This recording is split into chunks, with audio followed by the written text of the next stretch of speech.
here we're going to go deeper into the consumer, what is happening with consumption. And so there's two sides to the story. And that's why we want to look at, because as we try to tell everyone, we look at all the data and try to weigh which one is going to matter more right now. Are they all saying something similar or something different? So the revolving consumer credit, when you look at just the surge, you can see that it's obviously massive, but then real revolving consumer credit deflated back is still below that pre-COVID level, but rapidly closing it. So then when you look at the Fed data, revolving consumer credit owned and securitized versus disposable personal income, it's still technically affordable. And it's important to look at, well, how is that possible? So credit cards interest rates have surged. Yes, they've gone from 14% to 20, north of 25%. That is a huge hit when you look at the credit level, especially on the consumer credit level, because those that are increasing excessively and at a rate that is much higher than anything that they've seen. On the revolving consumer credit, owned and securitized versus disposable income, incomes have gone up. So again, when you look at the backdrop of it, so incomes have gone up, but remember, their real wages have been negative for 25 months. So yes, income has gone up, but inflation's gone up more. So it's just a matter of, okay, well, what is real? Is it worse than it is? But again, this gives you an idea that they're not on the strongest footing and things are going to get much worse, especially when you look at the revolving consumer credit at essentially a hockey stick, because people can't afford to live. They're relying more on credit. But as that credit price continues to go up, that'll continue to move things a bit lower. So when you look at the small business owners taking down their expectations of raising compensation, 6-month change is deeply negative. That's a positive when you think of, some of the cost at the small business level, but it's important to put it into context. At 21%, you're still at very elevated levels going back to 1985. So it's not like things are getting significantly better. When you look at the period on period, sure, it's negative 11%, but put it into context on the gross number of where we started and where we are now. We were at stupid high numbers. Now we're at very elevated numbers. So there's still inflation out there, but this is coming down quickly. But also think of it from the perspective of the consumer. The Fed will never say this, but the Fed is trying to make people poorer. They're trying to take away some of that spending power so they won't consume. And by doing that, you go, how do you do that? Well, you make it more expensive for companies to borrow. You reduce the CapEx plans. You reduce the hiring plans. You reduce the ability for them to compensate. And again, that's where you start to see some of these pieces because the consumer has to slow. And this is going to be a key piece of it. Small business optimism index of sales expectations getting worse. So when you look at the expectations on April at negative 19%, negative 19, that's getting worse, going to continue to get worse. So again, that's where we come much further down. And so again, when you look at that minus 19, that is it, when the expectations are getting softer. That's when you're going to see them start to change, adjust the way things are going. Small business optimism index, capital expenditure plans again coming down once more. That continues to be a problem, and we're not seeing that changing. As that comes down, it'll likely get worse. Back to what we talked about in the previous segment, banks aren't lending. So if banks aren't lending, as a business, you're like, well, I can't get the bond, I can't get the lending that I want. And even if I want lending, it's not at a rate that I want. So therefore, I have to cut my plans to spend, which is where here we are, and that will continue to worsen. Compensation plans, as I said, coming down. Price plans are going to come down with it, but they're still positive. And that's the whole thing. When you look at pricing, it's still growing. Is it at 50, 55? No, but it's still at 21. And going back over the last, to 2005, this is still a very high number in relation to where it has been, which is why inflation will improve. The rate of change will slow, but it's still going up. Here's I think a good kind of chart kind of merging everything together. Wage growth reverting toward pre-pandemic mean, average weekly earnings coming down, leisure, hospitality. So again, all of the wage growth is slowing. But again, if wage growth is slowing, it means that if inflation stays sticky, then wage growth will continue to go down, which means that real wages will continue to stay negative, which at some point is going to have a very big impact. It's already having an impact. It started in the back half of March, got worse in April and May in terms of spending.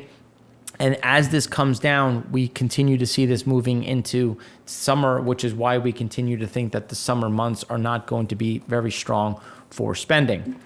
And then when you look at deposits, so deposits at small banks, large banks, deposits for foreign-related institutions are all falling. Now, this is a negative for banks, back to what we talked about in segment 2, where people are like, well, I'm not going to sit in a savings account at 2%. I'd rather go into a money market account at 5% or 4.5%. And now that's a problem for the bank because the bank doesn't have access to the money market. They have access to savings, but not money markets. So how do you increase savings? You increase the money that people make on their savings account. But if you do that, you increase the cost to the bank. So then they have to go out and lend at higher rates. So, but then at the same time, do they have bad debt expense? And this is straining their bad debt, their cash cushion on the balance sheet.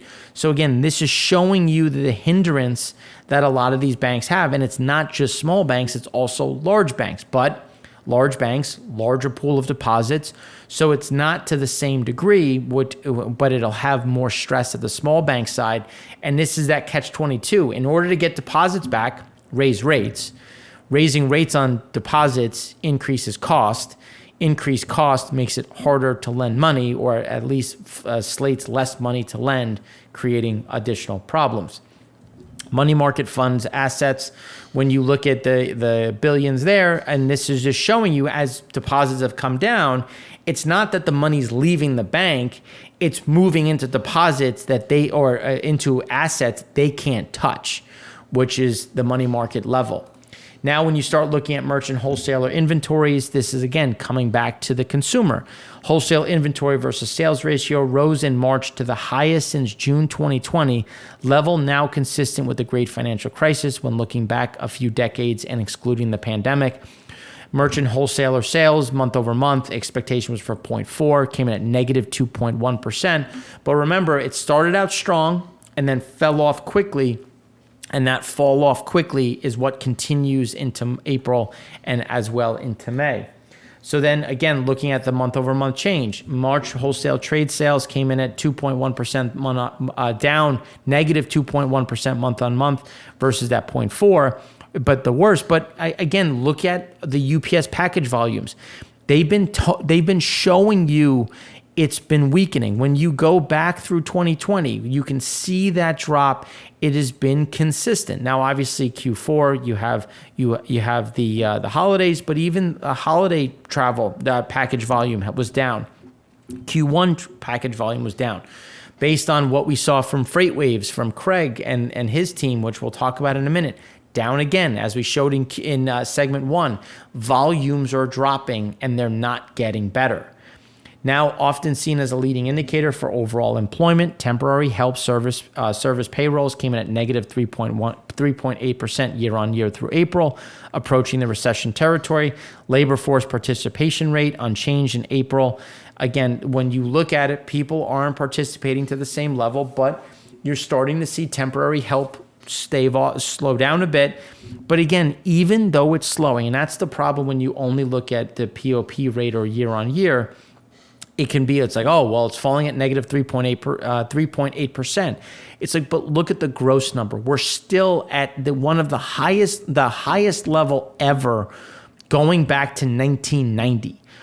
Is it the highest that it was in 2021? No, but it's higher from every point from 2019 to 1990. So again, we're still not in a good point, keeping that pressure there. Now, when you look at average hourly earnings, came in at 0.48% month on month in April. Average hourly was the strongest since March 2022. April average hourly earnings came in at 4.4% year on year versus 4.2%.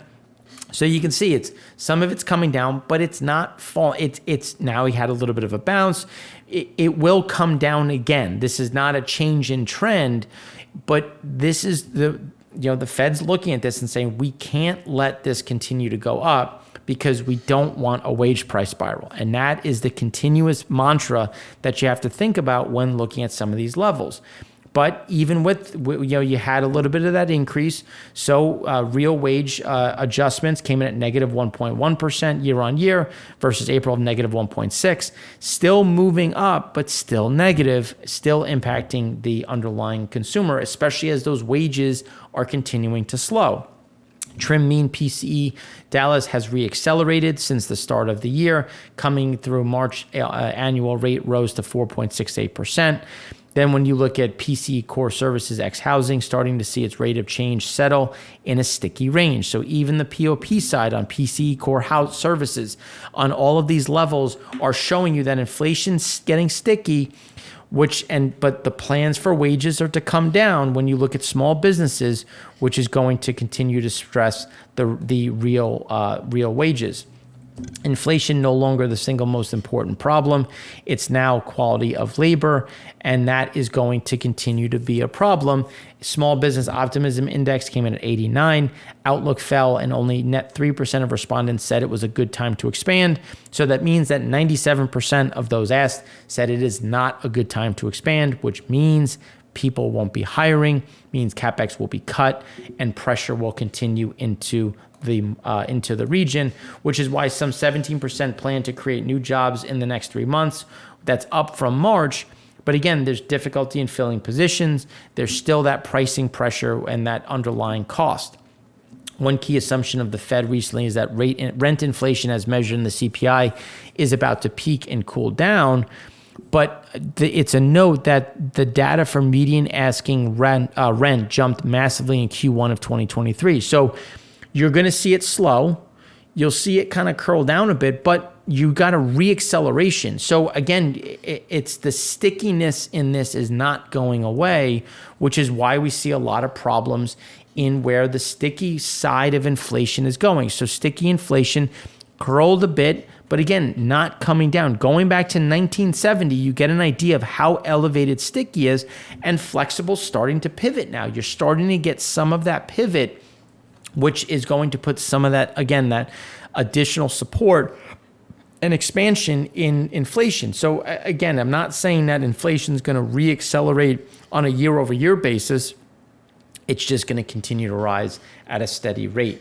But again, things are still slowing. When you look at ocean container import markets are also giving way to sluggishness. Early signs of the container volume rally have faded as volumes revert back to 2019 levels and now below 2019 levels. Not seeing a ton of improvement, deceleration of wage growth, gaining speed at a faster pace for job changers. 15.2% at the start of the year, now through April, 13.2%. So again, you're continuing to see some of that pace come down, which is going to eat into real wages when you think about inflation being as sticky as it is, which will continue to stress consumer spending. Paycheck to paycheck people, when you look at last year versus this year, Gen Z has increased from 58.3 to 65. Millennials, everyone in general have seen their paycheck to paycheck grow in March 2023. Now, job openings, when you look at it in general, you could say, oh, things are normalizing going back to 2000. This is still the highest it's been on job openings. We still have a lot of work to do. And that's why we continue to see rates going up. Capital goods orders, non-defense, real capital goods is rolling over in a faster speed. So you're seeing the industrial side slow faster, and as they slow, they will hire less. Capital spending intentions are coming down over the next 6 months, have continued to slow. Again, seeing this pressure point, which is going to reduce the amount of employees that are there, the amount of hiring that is there, and keep those wages moving down, slowing that further. Fed near-term forward spreads, as we showed earlier, still seeing that pressure point. March trade deficit at 64.2 versus 63.1. So you're still seeing this pressure on the global side. When you look at what the Fed is going to do, the Fed is still going to tighten, still going to keep that pressure as the trade balance continues to struggle. April ISM services came in at 51.9 versus the estimate of 51.8. New orders had a nice bounce, 56.1. Prices paid was up at 59.6. Business activity fell from 55.4 to 52. So again, you're still seeing services being supportive, and prices paid bouncing a bit is again supportive for inflation. Manufacturing came in at 47.1 versus the estimate of 46.8. New orders bounced a bit from 44.3 to 45.7. Still contracting, but similar to what we saw with the regional Fed of, things, new orders still negative, but getting a bit better. But prices paid jumped from contraction of 49.2 to a positive expansion of 53.2. That's a big problem, which again, you're seeing from both sides, that little bump in inflation as we went into April, which continued into May. And that's why it's important to look at where PMIs are and new orders. And and one of the reasons why we've been talking about services being so sticky is exactly what we're seeing here. Prices paid, again, flatlining, as we said, it would come down and then start to flatline, which is what we're seeing. Average hourly earnings, as you're seeing, earnings are flatlining. Prices paid are still staying there, but again, that inflation is still above those earnings, and they're trying to push earnings further down, which is going to mean real spending, real wages are going to continue to get worse. Prices paid, as we showed, but mentions of weakness in demand have soared to a record level. So companies are starting to see that weakening demand, and that's the key piece. So prices paid is showing you what is right now, but can it really drop? And the demand is going to be pivotal for this, because we really need to see the consumer slow down considerably. We thought the consumer was going to slow down more in Q1. They did not. Now, they have started to slow more aggressively in Q2, but again, Q1 was stronger than we expect. Could things just collapse in Q2 into Q3? Yes. That's why if you remember, we had kind of moved our expectations for deflation from Q4 into Q1, but depending on what the consumer does, maybe it is Q4. But right now, things still are showing that it's going to continue for a bit longer. ISM manufacturing prices component climbed in April to the highest since July of 2022. And this is going to be an important one to watch when we're looking at manufacturing costs, because as we've been talking about, commodities are still expensive. Personal savings rate ticked up a bit and now at 5.1%, still slow, but again, not as bad as it was. U.S. wages and PCE prices are showing, again, some of that pressure. So yes, personal savings were up a bit, but a lot of that is because they're not spending as much, because they also are concerned about jobs and wages, and that's going to put a little bit more money in the bank as just to make sure things are getting better. Because weaker investment, weaker hiring plans, small business credit perceptions, and bankruptcies, all pointing to, I should be concerned about my job. And that's going to put more into savings. Unit labor costs in Q1 came in at 6.3% quarter on quarter versus the estimate of 5.6%. Productivity came in at negative 2.7% versus the estimate of negative 2%. Worst quarter for productivity growth since second quarter of 22. A lot of these problems continue, and they're not going away. This is why we continue to see some of these underlying issues. Job cuts still remain elevated, slow down a bit, but you're starting to see kind of this balancing act where labor costs are still high, which is why, again, the stickiness to inflation, it's coming down. They're trying as hard as they can, and that's why there's so many data points looking at this. Net goal is increase the unemployment rate, make the cost come down. Therefore, they can pull down pricing because the cost to produce a good will come down. Again, that has been the underlying problem, especially because people rely on services. Lowest earning Americans have experienced strongest inflation-adjusted pay growth since 2020, but real wages for the bottom 10% of workforce have returned to pre-pandemic levels. Conversely, the top 10% on average have taken a substantial hit. The top 10% is where most of your spending comes from. So continued step down in wage and salary growth, but it's a slow process. 6-month annualized change eased in March to 5.6%. But again, you're getting this bifurcation. So as we showed earlier, yes, savings at the top are still elevated, but they're also getting hit the hardest on a jobs front, because if you look at middle management, if you look at tech, which has made the most announcements of firings, a lot of those people were making $200,000, $250,000. They're now, that middle level is being cut. So you're looking at a very big dropout in terms of some of these wages, which is why we're going to see these pressure points. Bureau of Labor statistics, employment cost index eased 4.8%. Unit labor cost, as we showed earlier. So you get an idea that it's still elevated but falling. But even if it falls another percent in a month, you're still at elevated levels, which is why, again, stickiness in all of this. Deceleration in wage growth, gaining speed at a faster pace for job changers, for stayers. And then when we start looking at the ISM price components, you're seeing some of this convergence of ISM service PMI report on business prices, but both are expanding. They're converging, which is what we have been saying. It's not one was going to surge up, one was going to surge down. They were going to converge somewhere in the middle, while core factory orders have weakened year on year. Then headline orders, given annual change, is now negative and is at the worst since December 2020. All of this showing additional slowdowns. U.S. manufacturing orders down came in at 0.9% versus the estimate of 1.3. Again, core orders came in at negative 0.7 versus the estimate is negative 0.7, all showing that deceleration on the activity, productivity plunging while costs continue. Then when we look at the private construction spending, home improvement, falling to a negative 2% year on year. But again, there's no real decisive signal on the private construction. So there's still activity on the home improvement side because people aren't moving. That people are like, look, I'm going to stay here long term. I'm going to have to fix this to where I want it to be. Number of new homes listing in April were negative 21% year on year.